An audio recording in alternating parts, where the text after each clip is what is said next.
when we look at the feminine, there's a lot of different ways that you'll have heard her being talked about. Sadhguru shares with us the feminine is the most powerful dimension of life. Without the feminine energy or Shakti, there would be nothing in existence. And then that rabbi that I've told you about before, as he shares, there's only one feminine element, while masculine is more than one, and they need to be captured, contained, given limitations, and nurtured by the feminine element.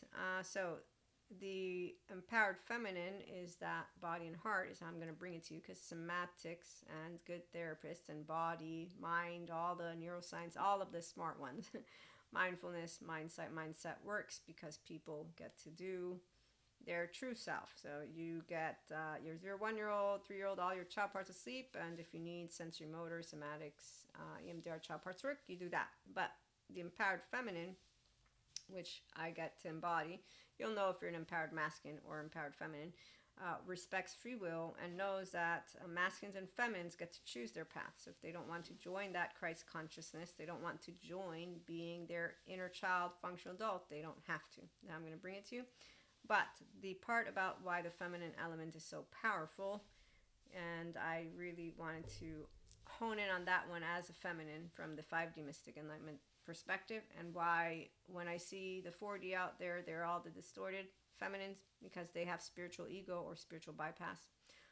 So they're using the masculine dominant, and then their right mode is not in the presence of a higher self. We got structural dissociated people, so they're their teenage version. The fight response is in the lead. You'll notice it because, like the fancy woman in a suit, they want to be in their threat response. And so their capacity to be unconsciously loving and compassionate, they don't want it. In fact, they'll say, I don't want to be myself. I need to change myself, because they don't gain a relationship with their whole self, which is when instead, like mine, it's a verb, it's consistently expanding, which is why I don't feel changed, although the external say you have.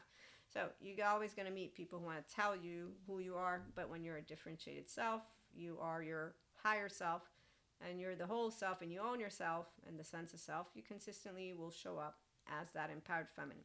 So I also got taught how to respect myself, no shame as a child, none of it, and God taught me how not to play God and to protect, to forgive that I am protected, and to watch out for Lucifer. There's no Lucifer, and that's not from God, that's from books and people. And today, when I think of anything evil, there's a forensic criminologist, Michael Stone. They all end up in prison. I hope they get therapists. And then for anybody who wants to keep talking to me about demons, I think of dissociative identity disorder and dissociative disorders, and that they're all healable, but that some people will not go and heal because they follow assholes on screen. And that's where also Robert's supposed to come on in. So he tells us we don't have free will. So at that, some people won't become empowered feminines or masculines. In the meantime, we're going to talk about when the empowered feminine is in the room, mystic or not, because even before being with Claire's, I knew what free will meant. Again, God taught me. Jesus did too. It's called that I forgive. I turn the other cheek, not because I bow down. No, because I can be in the presence of you while being humble and empowered, because your words don't mean anything to my differentiated self, and your feelings don't affect me because my nervous system is regulated by my own brain and mind and self. That's because I can wield my heart and my gut, but my gut is instinctive. My heart is wieldable because it will actively have emotions come up, like sadness when you and I are not potentially connecting, right? Because we're having an interaction. But I'm going to be able, as an empowered feminine who knows how to self-regulate, be okay with that and continue being non-reactive. And that's why my practice is with my inner self owned. With a relational self, I'm present, attuning, resonating, and trusting. That doesn't go away. Now that I can look and say, you're not trustworthy, quote unquote, it's not the same as you're not trustworthy because you're evil. No, it's that you don't maintain a consistency facade. So I know that you could back out any minute and leave me hanging because you have low self-esteem and your dysregulated nervous system of a human being who's a teenager version of yourself. That's how I'm going to put it, okay? So with that being said, giving you just the gist of it, the empowered feminine will not talk about oversoul, twin flame, flames, soulmates, in a way of thinking we own that they must choose us in order for them to make that connection to source. No, that we will be able to, at all times, recognize the infinite potential of masculine, and then what we can be together, that's a different story. But the empowered feminine will also recognize that there is the free will to say no, which is why it doesn't get distorted and it doesn't get looked at in a way of, I hope you get your karma back, or we have some stages or tests or all these stories that those who don't know how to handle their own emotional plane will have come up with in the years, as we all know about, for the spirituality ego and spiritual bypasser community. So they live their narratives and their stories. What I'm here to say as an empowered feminine is, one, as a woman in and of myself, doesn't got harder to feel or to be in relationship. You just clear that either you're going to have a true man who knows emotional depth or not. And if you don't, well, they're not going to be in a relationship with you, because you won't be in a relationship with them, because you'll be able to talk about things in a way that they won't want to talk about. And they then use mannerisms that are really buffoonery for an empowered feminine, which is why we also don't get chaotic. So you learn how to handle emotional, unavailable people as you grow up, because again, if you're meeting them, you're going to really know, as an empowered feminine, wow, you really don't know how to talk. And I'm going to reiterate my healthy boundaries as time moves forward, because I have no shame button. Okay, so when you don't lose self-esteem, because you don't lose anything as you're an empowered self, empowered feminine, is what's happening. Okay, so you don't look to the past and say, oh my God, I'm so upset. You do know what areas and where and what, like I have shared many stories with you, but you don't look and say, I'm keeping it on, with a weight. Now, some people think because we tell stories and because we get all emotional about it, that we are holding it on. This is where the charge is what I'm telling you doesn't have a presence. You will have processed the charge.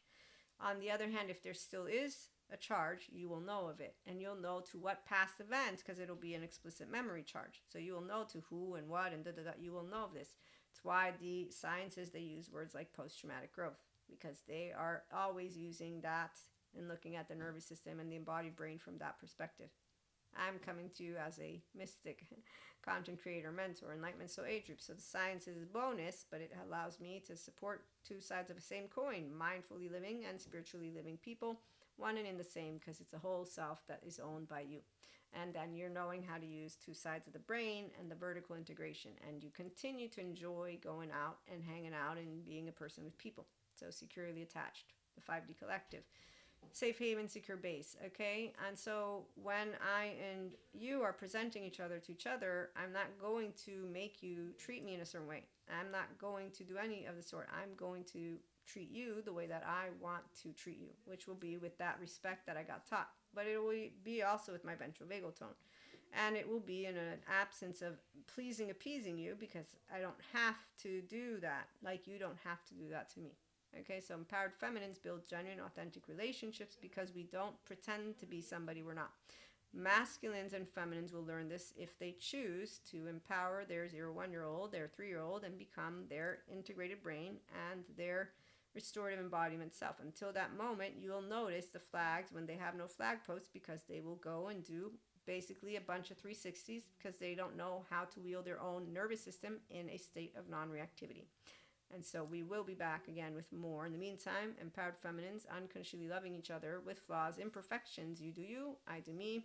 Nobody's capturing anyone, because again, Pacha and Cusco, they continue to have a good time in the movie, and that's how it works. However, life partners, empowered feminines, because it's when they're securely attached or they're working on getting there.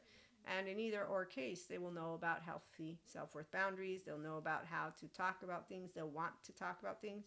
They will present vulnerability, not going, and doing Cusco behavior. And when you see Cusco behavior, that's the minute empowered feminine begins to just enjoy whatever you're building as a secure connection. But definitely it's not a life secure attachment figure relationship, because they're not committing to that. You're going to be very clear on it, because they lack the desire to share from the heart and have face-to-face and in-depth conversations, which, by the way, are beautiful. So we'll be back with more. Have a wonderful day.